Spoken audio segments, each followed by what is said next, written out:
నమస్తే STV news కి స్వాగతం. నేను సుధా. బులెటిన్ల ముందుగా హెడ్లైన్స్. రాష్ట్రంలో వేల కోట్ల విలువైన ప్రాజెక్టులు అమలవుతున్నందున బ్యాంకర్లు సాయం అందించాలి. ఎస్ఎల్బీసీ సమావేశంలో సీఎం చంద్రబాబు సూచన. భీమ్లీ సాగర్ తీరంలో వేటకు వెళ్లిన మత్స్యకారుడు మృతి. కేసు నమోదు చేసి దర్యాప్తు చేస్తున్న పోలీసులు. ప్రజా సమస్యలు పరిష్కరించేందుకే పిటిషన్స్ కమిటీ. గత 5 ఏళ్లలో కమిటీ ఒక్క సమావేశం కూడా పెట్టలేదన్న డిప్యూటీ స్పీకర్ రఘురామకృష్ణంరాజు. ఘనంగా Pandit junior college farewell day celebrations. ప్రతిభ కనపరిచిన విద్యార్థులను సత్కరించిన కాలేజ్ యాజమాన్యం.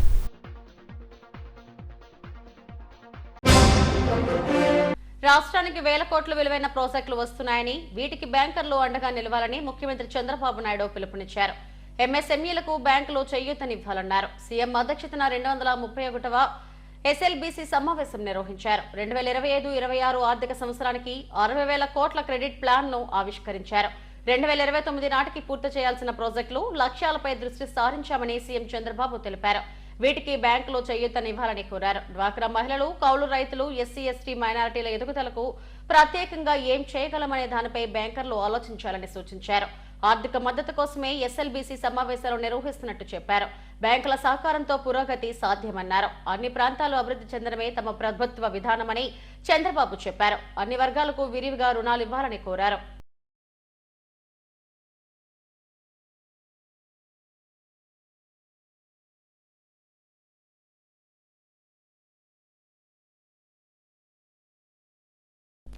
చేపల వేటకు వెళ్లి ఒక మత్స్యకారుడు మృతి చెందాడు. భీమ్లీ మండలం బోయవీతికి చెందిన చింతపల్లి తాతారావు అనే మత్స్యకారుడు సాగర సంగమం సమీపంలో వేటకు వెళ్లాడు. అలల తాకిడి ఎక్కువ కావడంతో ప్రమాదవశాత్తు సముద్రంలో మునిగిపోయాడు. ఈ క్రమంలో తాతారావు మృతదేహం మంగళవారం ఉదయం అన్నవరం తీరానికి కొట్టుకొచ్చింది. దీన్ని గమనించిన స్థానికులు భీమ్లీ పోలీసులకు సమాచారం అందించారు.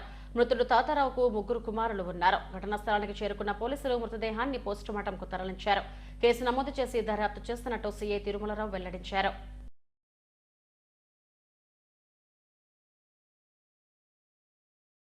ఏపీ శాసనసభ deputy speaker Raghurama Krishnam Raju petitions committee chairman హోదాలో విశాఖలో పర్యటించారు. జిల్లా స్థాయిలో పరిష్కారం కాకుండా ఏళ్లుగా పెండింగ్ లో ఉన్న సమస్యలను తమ దృష్టికి తీసుకురావాలని రఘురామకృష్ణంరాజు ప్రజలకు విజ్ఞప్తి చేశారు.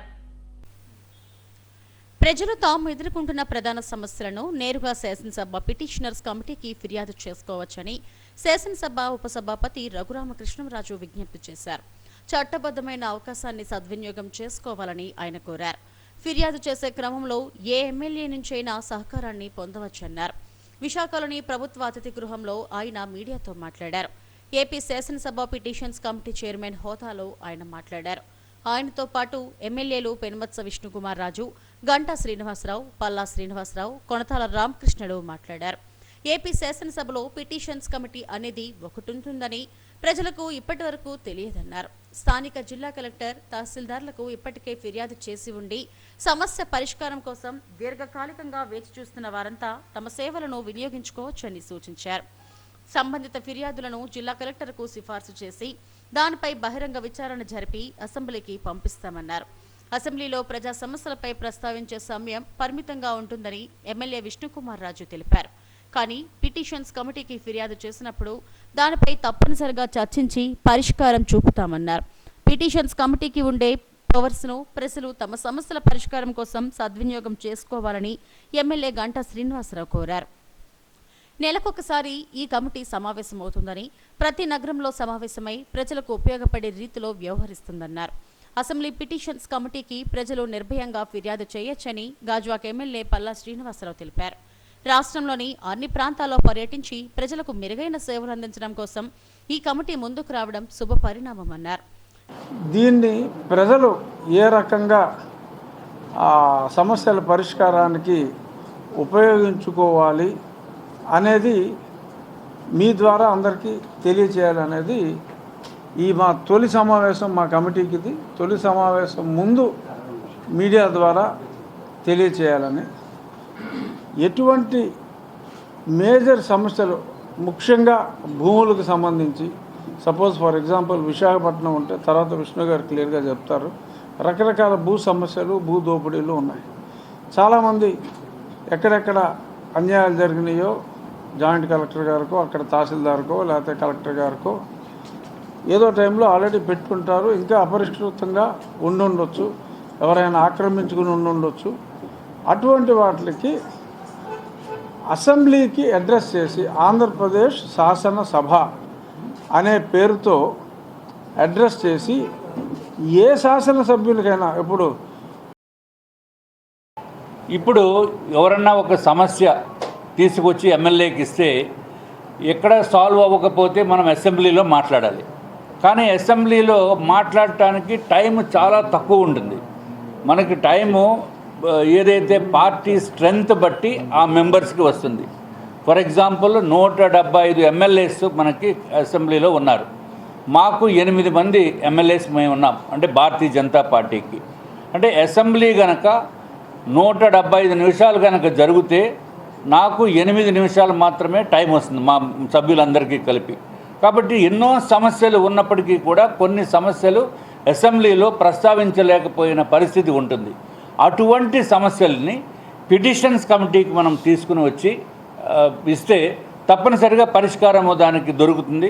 అట్లాగే కొన్ని పిటిషన్స్ కమిటీని చేయడం కోసమే ఈరోజు మీకు చైర్మన్ గారు పబ్లిక్ కూడా ఒక అవగాహన కల్పించడం కోసమే ఈ ప్రయత్నం. మరి ఇందాక మన సోదరుడు రెడ్డి గారు విశాఖపట్నంలో ఇది పెట్టారు కదా, విశాఖపట్నంలో పాత గవర్నమెంట్లో ఒక సిట్ వేశారు, మొన్న కొత్త గవర్నమెంట్లో వచ్చిన ఒక సిట్టు అంతకుముందు వచ్చింది. వీటిలన్నిటి మీద ఏంటనేది ఇవన్నీ కూడా విశాఖపట్నంలో నాట్ ఓన్లీ సిట్స్, విశాఖపట్నానికి సంబంధించిన భూములకు సంబంధించి అనేక రకాల ఆరోపణలు ఉన్నాయి, కొన్ని వాస్తవాలు ఉన్నాయి. పబ్లిక్ కూడా ఈరోజు ఒక నమ్మకం కలిగే విధంగా ఖచ్చితంగా ఈ పిటిషన్ కమిటీ ఏదైతే వ్యవస్థను స్ట్రెంథన్ చేయడంలో ఇది కూడా ముందుంటుందని చెప్పినదే ప్రధానంగా నేను చెప్పదలుచుకుంది. మాకు చైర్మన్ గారు కూడా ఈరోజు మైన్యూట్గా వెళ్ళే వ్యక్తి. మెంబర్స్ కూడా పల్లా శ్రీనివాస్ దగ్గర నుంచి, విష్ణు దగ్గర నుంచి, కొండతల గారు, జగన్మోహన్తో పాటు మన కోటరెడ్డి శ్రీధర్ రెడ్డి, మొత్తం ఎవరైతే కొంచెం వీటి మీద పరిధిలోనే ఇలా కాదు, పిటిషన్స్ కేవలం అసెంబ్లీలో ప్రజెంట్ చేస్తే ఆటల్లోనే చూడడం ఎందుకు, మనం అన్ని జిల్లాలు పర్యటించి అక్కడ ఉన్నటువంటి సమస్యలన్నీ కూడా పరిష్కారం చేయగలిగితే మనకి ఇంకా మంచి పేరు వస్తుంది కదా, మెరుగైన పాలన అందించినట్టు అవుతుంది కదా అని చెప్పేసి ఒక స్టెప్ వాళ్ళు బయటకు వచ్చి, అవుట్ ఆఫ్ ది బాక్స్ నుంచి బయటకు వచ్చి చట్టపరిధిలోనే అంటే నాకు లిమిటెడ్ కాకుండా చెయ్యాలని ఒక తపంతో వారు ముందుకు వచ్చి చేయడం మాకు చాలా సంతోషం అండి. దీనివల్ల చాలా పరిష్కారాలు వస్తాయని చెప్పేసి కనుక మీ ద్వారా నేను ప్రజలకు కూడా తెలియజేస్తున్నాను. పిటిషన్ కమిటీ వచ్చేటప్పుడు మీ శాసనసభ్యుల ద్వారా కంప్లైంట్స్ ఇస్తే ఇంకా మంచిగా మెరుగైనటువంటి డెసిషన్ తీసుకోవడానికి. శాసనసభ పిటిషన్స్ కమిటీ చైర్మన్గా డిప్యూటీ స్పీకర్ రఘురామకృష్ణంరాజు వ్యవహరిస్తున్నారు. విశాఖలో ఎమ్మెల్యేలతో పాటు ఈ కమిటీ సమావేశమై ప్రజా సమస్యలపైన పలు అంశాలపై చర్చించింది. విశాఖలోని Pandit junior college farewell day celebrations ఉత్సాహంగా సాగాయి. కాలేజ్ డైరెక్టర్స్ కోటేశ్వరరావు, ప్రతిమ, మధుకుమార్, డీన్ రవితేజ, ప్రిన్సిపల్ నాయుడులు జ్యోతి ప్రజ్వలన చేసి ఈ ఫేర్వెల్ డే ప్రారంభించారు. 2025లో ప్రతిభ కనపరిచిన విద్యార్థులకు మెమొంటోలు అందజేశారు. విద్యార్థులు నిర్వహించిన సాంస్కృతిక కార్యక్రమాలు అలరించాయి. బిర్లా జంక్షన్లోని కైరళి ఫంక్షన్ హాల్లో Pandit junior college farewell day celebrations ఉత్సాహంగా సాగాయి.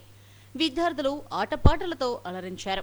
కాలేజ్ డైరెక్టర్స్ కోటేశ్వరరావు, ప్రతిమ, మధుకుమార్, డీన్ రవితేజ, ప్రిన్సిపల్ నాయుడులు జ్యోతి ప్రజ్వలన చేసి ఫేర్వెల్ డే ప్రారంభించారు.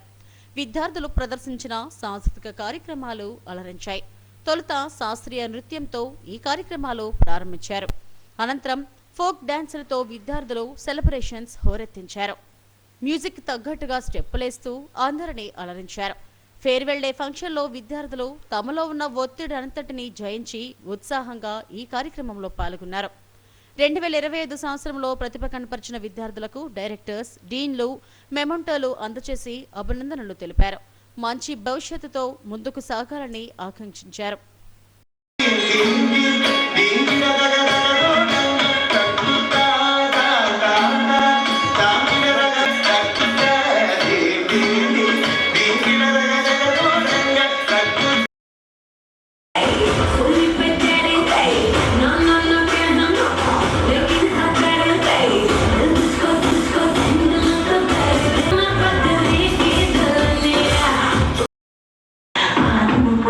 పదునేమిటో ఈసారి తప్పు చేసైనా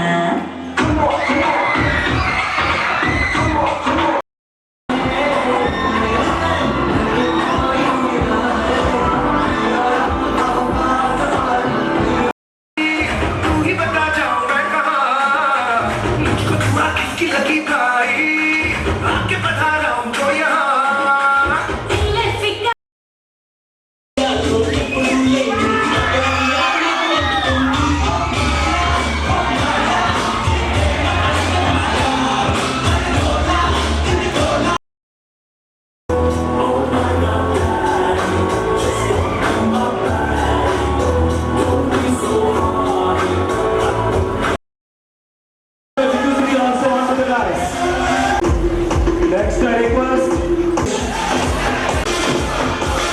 Next request. Chemistry ma'am onto the dais.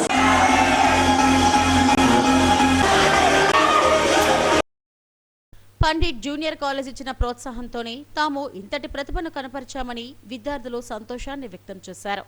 ఈ ఫేర్వెల్ డే ఫంక్షన్లో తమ ఆనందాన్ని అందరితో పంచుకున్నామని, ముఖ్యంగా తమను ప్రోత్సహించిన ఉపాధ్యాయులు యాజమాన్యానికి ధన్యవాదాలు తెలిపారు. I am Mansa from Pandit Junior College. I am very thankful to this college. Definitely ఈ సక్సెస్ వెనకాల మా టీచర్స్ అందరూ ఉన్నారు. స్పెషల్లీ మా vice principal sir, dean sir and maths sir, physics sir అందరు కూడా స్పెషల్ ఫోకస్గా చెప్తారు. మాకు స్పెషల్గా అడ్వైస్ కూడా చేస్తారు ఏ మిస్టేక్ ఉన్నా సరే. My name is M. Leslie, student of Pandit Junior College. I'm finished my IP exams and I'm getting ready to NEET exam, and I'm very proud of to say my marks because I scored very well because of my teachers and non-teaching staff. Here the teachers are very well experienced and they teach us with detailed information and every little thing we made to achieve. So we get cultural events and all and get relief our academic year. So I'm very proud of to be a student of Pandit Junior College. So join in Pandit Junior College and achieve your success. Thank you. I'm Ramya from Pandit Junior College. I got 463 out of 470 and I'm very thankful for the college and the faculty. So next time we'll be back with the JEE result soon. Thank you. Pandit Junior College. It's really an honor to join in this college. I'm very thankful for the faculty and the management. It really the management teaches a lot and the faculty here are very experienced. I'm so thankful for the management and faculty. తమ కాలేజీలో చదువుకున్న విద్యార్థులందరూ ఉన్నత చదువులకు వెళ్లి భవిష్యత్తును తీర్చిదిద్దుకోవాలని Pandit college director ప్రతిమా, డీన్ రవితేజలు అన్నారు. తమకు అన్ని విధాలా ప్రోత్సహించిన విద్యార్థుల తల్లిదండ్రులకు సహకరించిన వారందరికీ ధన్యవాదాలు తెలిపారు. పిల్లల భవిష్యత్తులో మరిన్ని విజయాలు సాధించాలని ఆకాంక్షించారు. Every year, this year also we have celebrated the farewell ceremony. It went on very grand.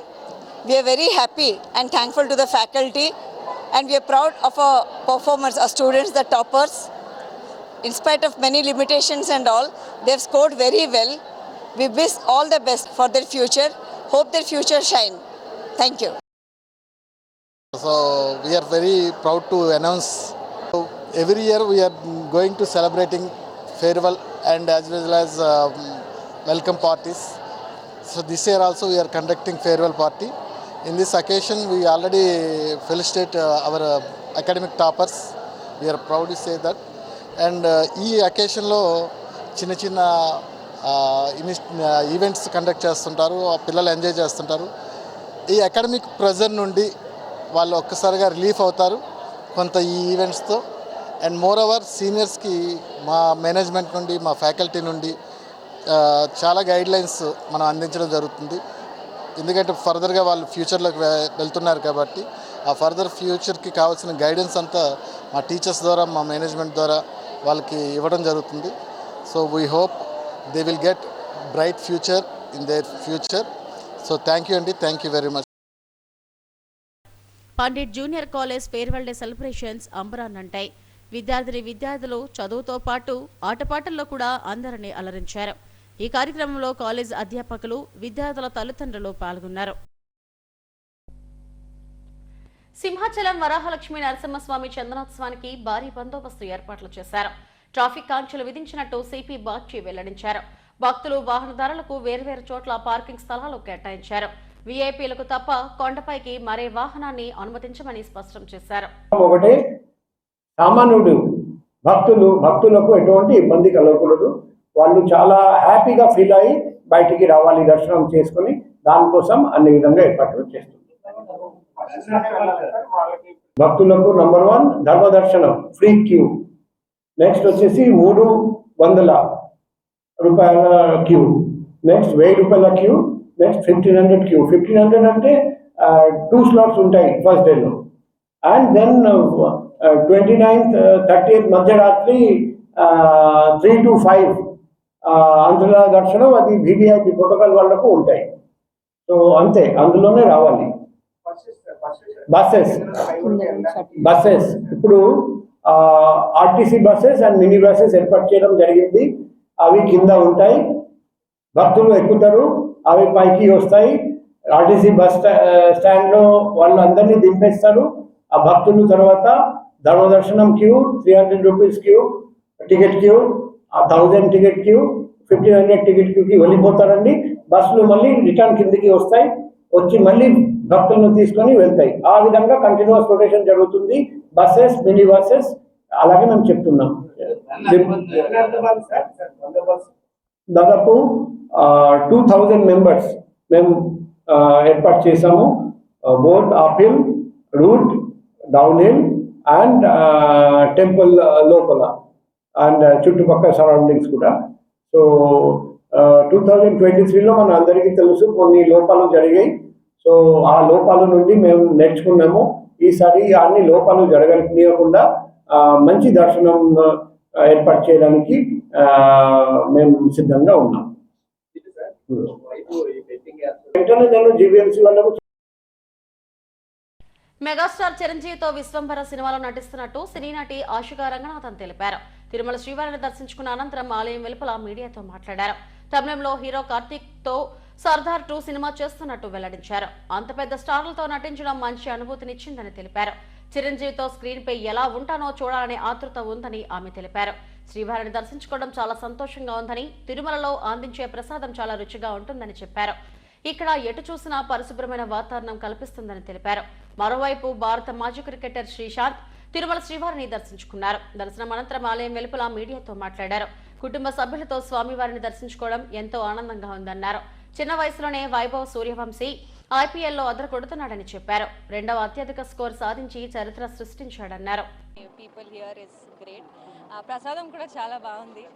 ఎప్పుడు కూడా తిరుపతి వచ్చడానికి నాకు చాలా ఆనందం, సంతోషం అవుతుంది. So thank you so much అందరికీ, మెయింటెనెన్స్కి. So I keep coming. Thank you. Next Vishwambhara Chiranjeevi sir తోటి వస్తుంది, అండ్ సర్దార్ 2 తమిళ్లో కార్తీ సార్ తోటి, అండ్ కన్నడలో ఒక ప్రాజెక్ట్ ఇలాగే జరుగుతుంది. అవును, చాలా చాలా మంచి ఎక్స్పీరియన్స్ సార్ తోటి, అంత పెద్ద ఆర్టిస్ట్ తోటి, స్టార్ తోటి వర్క్ చేయడానికి ఒక అదృష్టం. సో ఐఎమ్ వెరీ గ్లాడ్ ఈ ఆపర్చునిటీకి. అండ్ నేను కూడా వెయిట్ చేస్తున్నాను ఎలా ఉంటుంది ఆ స్క్రీన్లో సార్ తోటి నేను ఎలా స్క్రీన్ మీద కనిపిస్తానని. Suryavanshi Sama Auto is one of the best youngsters now. World record, in fact, second highest to score the fastest 100 in IPL, Indian Premier League. I was very fortunate to be there watching it from the commentary box, from the regional channel, and we had predicted in the break that there's a possibility that Rajasthan Royals will win and Vaibhav might score that big 100. So I am blessed to be a part of that, and it's good to see Indian cricket doing extremely well. It's very important for players from Bihar, Kerala, Telangana, and a lot of, especially from the south and the interiors of India, to come and perform. So God will be blessing, and I'm sure Suryavanshi, Tirupati, and take the blessings of Venkateshwara also. పాకిస్తాన్కు అనుకూలంగా మాట్లాడితే అక్కడికే వెళ్లిపోండని deputy CM Pawan Kalyan అన్నారు. పెహల్గాం అమరులకు ఆయన నివాళులు అర్పించారు. మధుసూదనరావు ఆత్మకు శాంతి చేకూరాలని మౌనం పాటించారు. ఆయన చిత్రపటానికి పూలమాల వేసి నివాళులు అర్పించారు. మంగళగిరి సీక కన్వెన్షన్ హాల్లో జరిగిన కార్యక్రమంలో పవన్ కళ్యాణ్ మాట్లాడారు. ఉగ్రవాదం, హింసపై అందరూ ఒకేలా స్పందించాలని కోరారు. కాశ్మీర్ భారత్లో భాగమని, ఇలాంటి విషయాలపై ఓట్లు, సీట్ల కోసం మాట్లాడకూడదన్నారు. ఈ ఘటనలో ప్రాణాలు కోల్పోయిన నెల్లూరు జిల్లాకు చెందిన మధుసూదనరావు కుటుంబానికి పార్టీ తరపున 50 లక్షల ఆర్థిక సాయం ప్రకటించారు. ఉగ్ర ఘటనలో జనసేన ఓ కార్యకర్తను కోల్పోయిందని పవన్ ఆవేదన వ్యక్తం చేశారు. సత్యం మాట్లాడాలంటే చాలా ధైర్యం కావాలని చెప్పారు.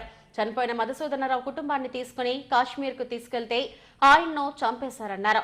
భవిష్యత్తులో ఇలాంటి ఘటనలు పునరావృతం కాకుండా కఠిన చర్యలు తీసుకోవాలని కేంద్రాన్ని కోరారు. 26 మంది చనిపోతే మత ప్రాతిపాదికన చంపినా కానీ మన సెక్యులర్ వాదులు, సో కాల్డ్ సూడో సెక్యులరిస్ట్, వాళ్ళు ఏం మాట్లాడుతున్నారు? మతవాడికి చంపలేదంటారు. చనిపోయిన మధుసూదన్ గారి భార్య అందరూ వాళ్ళ అబద్ధాలు చెప్తారు. వాళ్ళు పాకిస్తాన్ని ప్రేమిస్తూ ఉంటారు. వీళ్ళందరూ ఇక్కడ భారతదేశంలో కూర్చొని మీరు పాకిస్తాన్ని ప్రేమిస్తుంటారు. మొన్న కొంతమంది నాయకులు డిబేట్లో మాట్లాడుతుంటే చూస్తున్నాను. మీరు పాకిస్తాన్ అంత ప్రేమిస్తే దయచేసి పాకిస్తాన్కి వెళ్ళిపోండి. ఇక్కడ ఎందుకు? పాకిస్తాన్ మీద మీకు అంత ప్రేమే ఉంటే మీరు భారతదేశంలో దాడి జరిగినప్పుడు భారతదేశానికి నిలబడాలి తప్ప పాకిస్తాన్కి నిలబడతాం మీరు సెక్యులరిజం అంటే అది ఏ ససేమిరా ఎవరు ఒప్పుకోరు. ఇక్కడ అనుకున్నా కానీ కొంతమంది చేస్తుంటారు. దాన్ని మీరు అడ్డుకోవాలి. మీ కళ్ళ ముందు ఒక సంఘటన జరుగుతున్నప్పుడు మీరు అడ్డుకోండి. అది ఎవరైనా సరే, ఒక హిందూ కావచ్చు, ముస్లిం కావచ్చు, ఏమది తప్పు అంటే తప్పని చెప్పండి. మీరు ఆ ధైర్యం కావాలి మీ అందరికీ. ఎందుకంటే ఆ ధైర్యం లేనప్పుడు అప్పుడు మన పొలిటికల్ పార్టీగా మనం ఉండడం అనవసరం. ఒక పొలిటికల్ పార్టీ మెంబర్గా ఉండటం కూడా అనవసరం. హార్ష్గా చెప్పమని చెప్పట్లే, గట్టిగా తీవ్రంగా చెప్పమని చెప్పట్లే, కానీ ఇబ్బందిగా ఉంది నువ్వు చేసే పని చెప్పాలి. నిర్ణయించుకోకపోతే మీరు అందరూ అసలు ఓటు వెయ్యను ఏముంటుందని అసలు నాయకుడు కానోడు కూడా ఇంట్లో సోఫాలో కూర్చొని కదలని వాడు కూడా సార్ ఇది సెక్యులరిజం కాదు సార్ ఇలా మాట్లాడకూడదు అంటే ఏంటి? అంటే ముస్లిం కాని వాళ్ళు చచ్చిపోతేనే మాట్లాడాలి సెక్యులరిజం అంటే? హిందువులకు జరిగితే మాట్లాడకూడదా? That can be defined as secularism. ఇది సమస్య మన దేశంలో. అందుకని ఇలాంటి ఈరోజు నాయకులందరికీ మన జన సైనికులందరికీ కూడా వీరమహిళ అందరికీ కూడా నాకు ఒక విన్నపం ఏంటంటే సెక్యులరిజం అనే పదానికి మీరు ఈ పడికట్టు డెఫినేషన్ మీరు తీసుకోకండి. కేంద్ర సహకారంతో సుమారు 1000 కోట్ల నిధులు గిరిజన ప్రాంతాల్లో ఖర్చు చేయగలుగుతున్నామని గిరిజన సంక్షేమ శాఖ మంత్రి సంధ్యారాణి వెల్లడించారు. సచివాలయంలో మీడియాతో మాట్లాడారు. ఇటీవల డిప్యూటీ సీఎం పవన్ కళ్యాణ్ అరకు, పాడేరులో ప్రాంతాల్లో పర్యటించి కేంద్రం ఇచ్చిన 550 కోట్ల నిధులను అక్కడ ఖర్చు చేసేలా చర్యలు తీసుకున్నారని చెప్పారు. ముఖ్యమంత్రి చంద్రబాబు సూచనల మేరకు ఏజెన్సీ ప్రాంతాల్లో త్రాగు, సాగునీటితో పాటు రహదారి, విద్య, వైద్యం వంటి 5 అంశాలపై దృష్టి సారించి ముందుకెళ్తున్నట్టు చెప్పారు. గిరి ప్రజలను డోలీ మోతల నుంచి విముక్తి చేసేందుకు అక్కడి రోడ్లతో పాటు మౌలిక సదుపాయాలను కల్పిస్తున్నట్టు ఆమె వెల్లడించారు. కేంద్ర ప్రభుత్వం ఇచ్చిన నిధులకు గత వైసీపీ పాలనలో యుటిలిటీ సర్టిఫికెట్లు ఇవ్వకపోవడం వల్ల కొన్ని నిధులు ఆగిపోయాయని విషయాన్ని ఆమె గుర్తు చేశారు. వాళ్ళకి వైటీసీ బిల్డింగ్ ఏవైతే మన యూత్ ట్రైనింగ్ సెంటర్స్ అని ఇంతకు పూర్వం ఒక్కొక్క నియోజకవర్గానికి ఒక్కొక్క బిల్డింగ్ గత చంద్రబాబు నాయుడు గారు 3వ ముఖ్యమంత్రిగా అయ్యేటప్పుడు 14-19లో మనం ఏర్పాటు చేసాం. అది గత 5 సంవత్సరాలు జగన్మోహన్ రెడ్డి గారు వాటిని పూర్తిగా వదిలేశారు. ఇప్పుడు మళ్ళీ మనం గిరిజన గర్భిణీ వసతిగృహాలు పెడుతున్నాం. పౌష్టికాహారంతో వాళ్ళు 2 నెలలు ఉండాలన్నా 3 నెలలు ఉండాలన్నా వాళ్ళు అక్కడ ఉండొచ్చు. భర్తను తీసుకురావచ్చు, లేదా ఒక కొడుకో కూతురు చిన్నపిల్లలు ఉంటే వాళ్ళని కూడా తీసుకొచ్చి ఉండొచ్చు. లేదా భర్త కాకపోతే అత్తగారో అమ్మో ఎవరో ఒకరు వచ్చి వారితో ఉండొచ్చు. వాళ్ళకు కూడా పౌష్టికాహారం ఏర్పాటు చేసి అయిన పరిస్థితులు ఉంటే మా హాస్టల్స్ ఉన్నాయి, హాస్టల్స్లో వాళ్ళని పెట్టడం కూడా జరుగుతుంది. అందుకోసమని 26 జిల్లాల్లో 26 సెంటర్స్ కూడా ఏర్పాటు చేసాం. అలాగే ఇక్కడ కూడా మనం ట్రైబల్ వెల్ఫేర్లో ఉమెన్ అండ్ చైల్డ్ వెల్ఫేర్లో కూడా కేంద్రంతో సమన్వయం చేసుకుంటూ అక్కడ కేంద్ర మంత్రివర్యులు అన్నపూర్ణ గారిని కూడా ఒక 2 సార్లు కలవడం జరిగింది. ఆవిడ కూడా 90 కోట్ల నిధులు ఇచ్చారు. వాటితో పూర్తి స్థాయిలో అంటే ఈ మనం అంగన్వాడీ సెంటర్స్ని కూడా చాలా వరకు కొత్త సెంటర్స్ కూడా శాంక్షన్ చేసాం.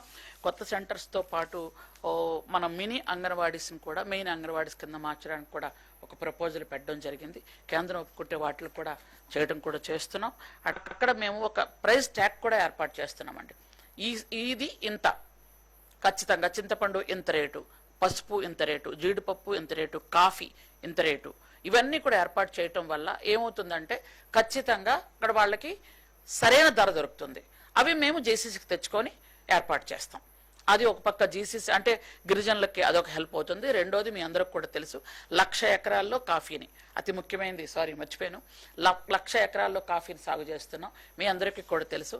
అసెంబ్లీలో అరకు కాఫీ మీ అందరూ ఆస్వాదించారు. అలాగే పార్లమెంట్లో కూడా అరకు కాఫీని ప్రమోట్ చేయడమే లక్ష్యంగా ఈరోజు సీఎం గారు మా చంద్రబాబు నాయుడు గారు గిరిజనుల కోసం ఎంత వినూత్నంగా ఒక ప్రచారం కూడా ఏర్పాటు చేయటం, దానికి పూర్తి స్థాయిలో డిప్యూటీ సీఎం గారు కూడా సహకరించడం, అవన్నీ కూడా చేస్తున్నారు.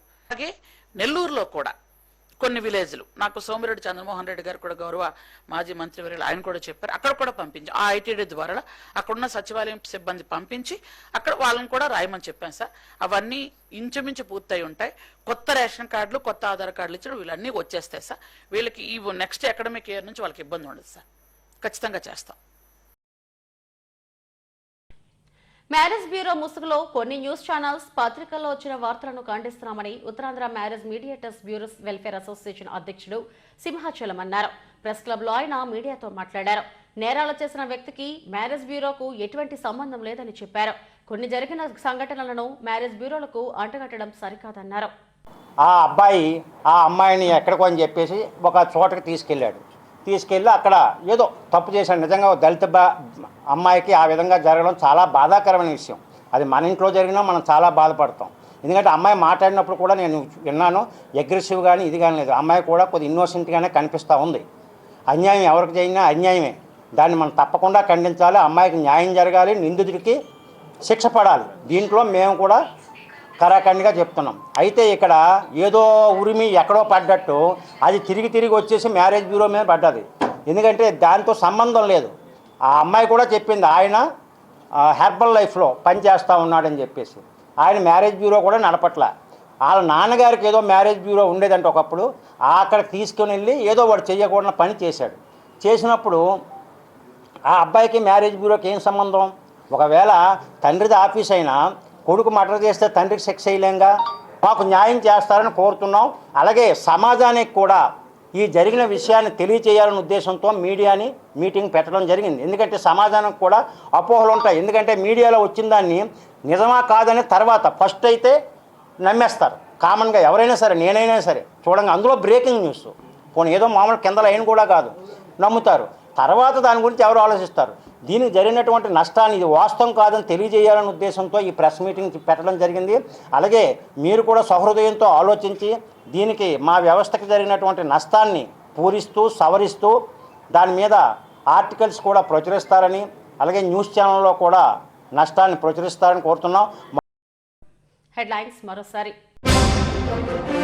రాష్ట్రంలో వేల కోట్ల విలువైన ప్రాజెక్టులు అమలవుతున్నందున బ్యాంకర్లు సాయం అందించాలి. ఎస్ఎల్బీసీ సమావేశంలో సీఎం చంద్రబాబు సూచన. భీమ్లీ సాగర్ తీరంలో వేటకు వెళ్లిన మత్స్యకారుడు మృతి. కేసు నమోదు చేసి దర్యాప్తు చేస్తున్న పోలీసులు. ప్రజా సమస్యలు పరిష్కరించేందుకే పిటిషన్స్ కమిటీ. గత 5 ఏళ్లలో కమిటీ ఒక్క సమావేశం కూడా పెట్టలేదన్న డిప్యూటీ స్పీకర్ రఘురామకృష్ణంరాజు. ఘనంగా Pandit junior college farewell day celebrations. ప్రతిభ కనపరిచిన విద్యార్థులను సత్కరించిన కాలేజ్ యాజమాన్యం.